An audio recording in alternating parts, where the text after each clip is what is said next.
Hello friends, welcome to the world of CMA. നമ്മളങ്ങനെ 911 നോക്കിക്കഴിഞ്ഞു. ഇനി 912 ആണ്. Salary earned in India. അതാണ് 912 ആയിട്ട് പറയാനുള്ളത്. Salary payable four service rendered in India. അല്ല, ബാക്കിയുള്ള ബി പോയിൻ്റ് എന്താണ്? ഇന്ത്യയെ സർവീസ് റെൻഡർ ചെയ്യുകയും തൊഴിൽ കരാറിൻ്റെ ഭാഗമാകുകയും ചെയ്യുന്ന കാലയളവിന് മുമ്പുള്ള ഒരു പീരീഡും ഉണ്ടാവും. അതിന് അല്ലേ, മുമ്പുള്ള ഒരു പീരീഡ് അല്ലെങ്കിൽ ബാക്കിയുള്ള കാലയളവ് അല്ലെങ്കിൽ അവധിയുള്ള ആ സമയം ഒക്കെ ഉണ്ടാവും. അതിന് shall be deem to accrue or rice in India ആയിട്ട് കണക്കാക്കപ്പെടും. സാലറി ഏൺഡ് ഇൻ ഇന്ത്യ, അതാണ് 912 പറയണത്. ഇനി 913 അനുസരിച്ച് എന്താ പറയണതെന്ന് വെച്ചിട്ടുണ്ടെങ്കിൽ salary payable by the government to Indian citizen for service rendered outside India. Indian government Indian സിറ്റിസന് ഇന്ത്യക്ക് പുറത്ത് സർവീസ് ചെയ്തതിന് കൊടുക്കുന്ന സാലറി അതെന്താണ്? അത് എനി സാലറി, ഏതൊരു സാലറിയും എങ്ങനെയുള്ളതായിരിക്കും? അത് പേ ചെയ്യണത് ആരായിരിക്കും? ഇന്ത്യൻ ഗവൺമെൻറ് ആയിരിക്കണം. കൊടുക്കുന്നത് ഇന്ത്യൻ സിറ്റിസൺ ആയിരിക്കണം. അത് സർവീസ് എവിടെയാണ്? പുറത്ത് ചെയ്തതിന്, ഇന്ത്യന് പുറത്ത് ചെയ്തതിനായിരിക്കണം കൊടുക്കുന്നത്. അങ്ങനെയുള്ളതിനെയാണ് shall be deem to accrue or rice in India എന്ന് പറയുന്നത്. ഈ രണ്ട് സെക്ഷനും കൊടുക്കുന്നതിന് ഗവൺമെൻറ് കൊടുക്കുമ്പോൾ അതിന് അലവൻസും പെർക്യൂസിസ്റ്റും ഒക്കെ ഉണ്ടാവും. അത് എക്സംഷനാണ്. അത് 10(7) വരും. അത് പിന്നീട് നമുക്ക് ഡീറ്റെയിൽഡ് ആയിട്ട് പഠിക്കാനുള്ള ഒരു സെക്ഷനാണ്. 10(7) വരുന്നതാണത്. ഓക്കെ, ഇനി അടുത്തത് ഇൻകം ഫ്രം ഡിവിഡൻഡ് 9(1). ഇതെല്ലാം ഡീറ്റെയിൽഡ് ആയിട്ട് തിരിച്ച് പഠിക്കാനുള്ളതാണ്, അടുത്തടുത്ത് വരും. ഇൻകം ഫ്രം ഡിവിഡൻഡ് 914 അനുസരിച്ച് എന്താണത്? Any dividend paid by Indian company outside India is deem to accrue or arise in India. Income from interest 915 അനുസരിച്ച് following interest shall be deem to or accrue or arise in India ആയിട്ട് കണക്കാക്കപ്പെടും. ഏതൊക്കെ interest ആണ്? Interest പേ ചെയ്യണതും അതിനുള്ള കണ്ടീഷൻസും കൊടുത്തിട്ടുണ്ട്. എന്താണ്? Interest payable by, പേ ചെയ്യണ government ആണെന്നുണ്ടെങ്കിൽ പ്രത്യേകിച്ചൊന്നുമില്ല. പിന്നെ റെസിഡൻറ്റ് പേഴ്സൺ ഇൻട്രസ്റ്റ് പേ ചെയ്യണത് റെസിഡൻറ്റ് പേഴ്സൺ ആണെന്നുണ്ടെങ്കിൽ എന്താണ്? Money borrowed is not used for the purpose of, ആ പൈസ എന്തിനൊക്കെ ഉപയോഗിക്കാൻ പാടില്ല? Business or profession carried on by such person outside India. Outside ഇന്ത്യയിൽ ബിസിനസ് ഓർ പ്രൊഫഷൻ നടത്തുന്നതിന് ഉപയോഗിക്കാൻ പാടില്ല. Earning any income from any source outside India. Non resident person ആണ് കൊടുത്തെങ്കിലോ money borrowed is used for the purpose of business or profession carried on by such person India.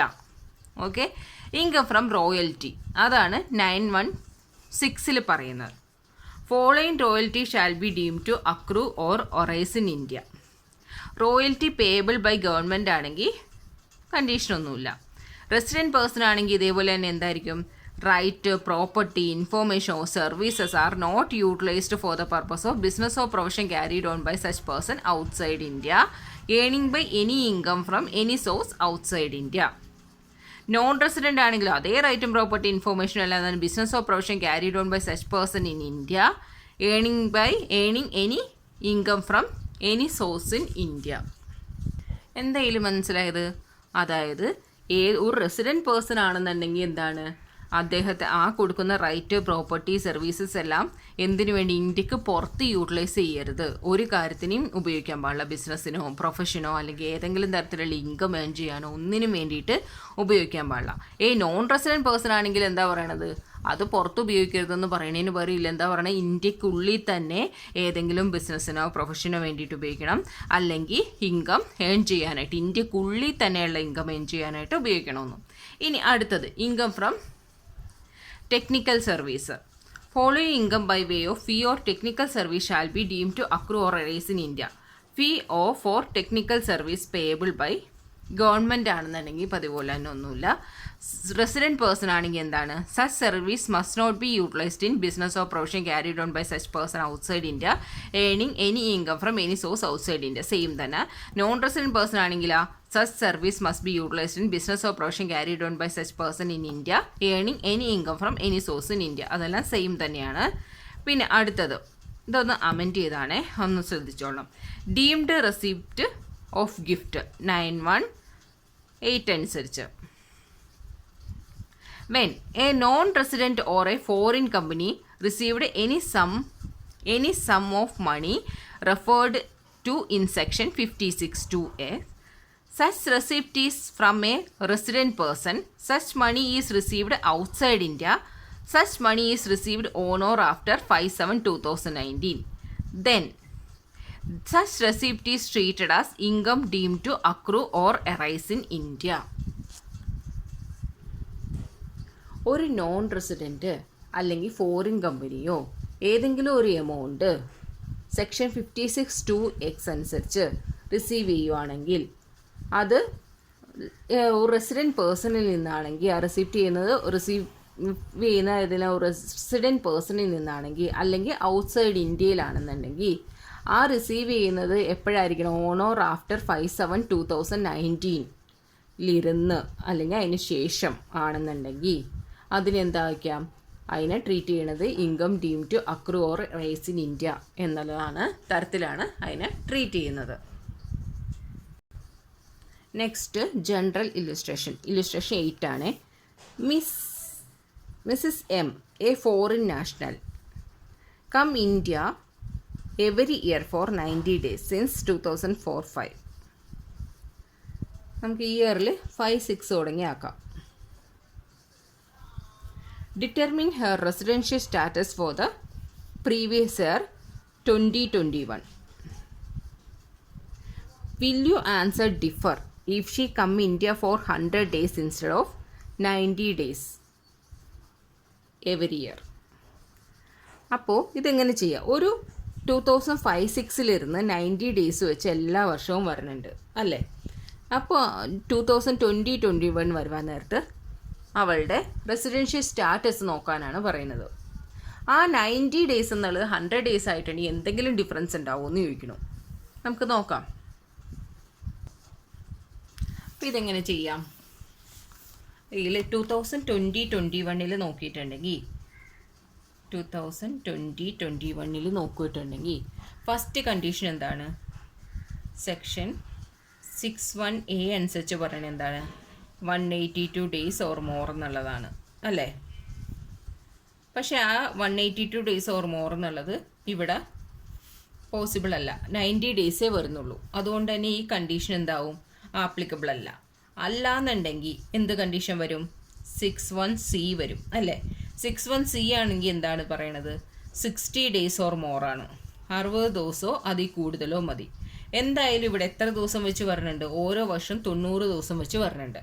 അതുകൊണ്ട് തന്നെ ഇത് applicable ആണ്. ഇതോടൊപ്പം തന്നെ എന്ത് വന്നിരിക്കണം? 365 ദിവസം. എങ്ങനെ? 4 പ്രിസീഡിങ് പ്രീവിയസ് ഇയർ നോക്കാൻ നേരത്ത് പ്രിസീഡിങ് പ്രീവിയസ് ഇയർ നോക്കുമ്പോൾ 365 ദിവസം വന്നിരിക്കണം അല്ലേ? അത് നമുക്ക് നോക്കാം. 60 ഡേയ്സ് എന്നുള്ളത് ഓക്കെയാണ്. ഇനി ഇത് വന്നിട്ടുണ്ടോ നോക്കാം.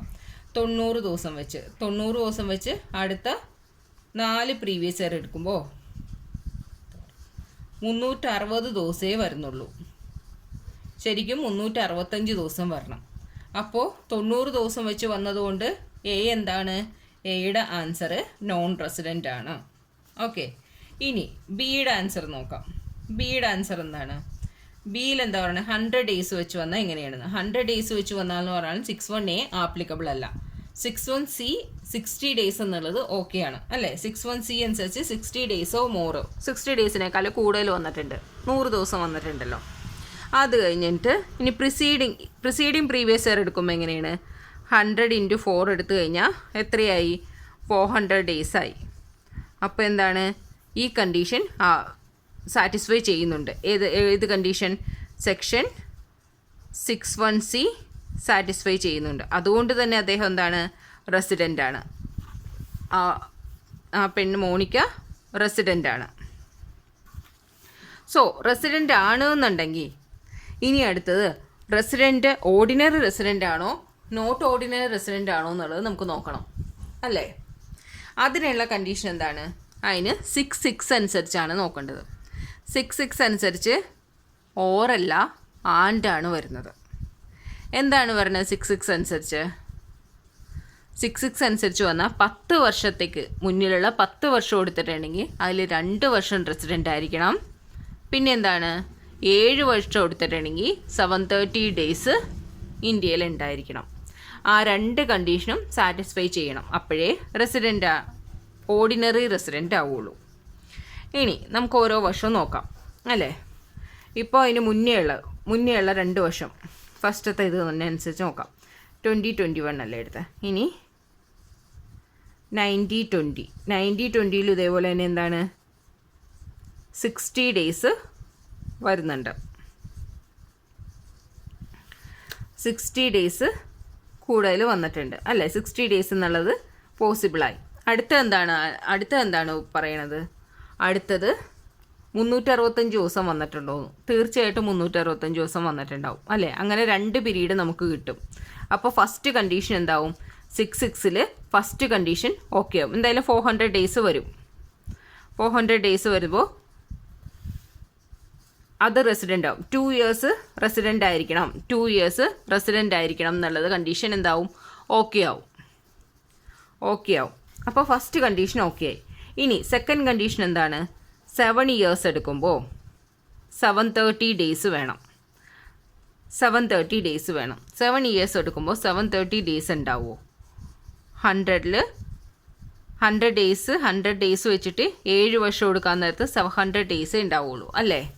നമുക്കിവിടെ എത്തിക്കണത് 100 ഡേയ്സ് വെച്ചാൽ വന്നേക്കണത്. അത് 7 വർഷം വന്നിട്ടുണ്ടെങ്കിൽ എന്താണ് 700 ഡേയ്സേ വരുള്ളൂ, 730 വരില്ല. അതുകൊണ്ട് തന്നെ ഇത് എന്താണ് 6-6 എന്നുള്ള കണ്ടീഷൻ 2 കണ്ടീഷനും സാറ്റിസ്ഫൈ ആയില്ല. അതുകൊണ്ട് തന്നെ ഇദ്ദേഹം എന്താണ്, മോണിക്ക എന്താണ്, റെസിഡൻ്റ് ആണ് but not ordinary resident. Okay, but not ordinary resident ആണ് ബട്ട് നോട്ട് ഓർഡിനറി റെസിഡൻ്റ് ആണ്. ഓക്കെ.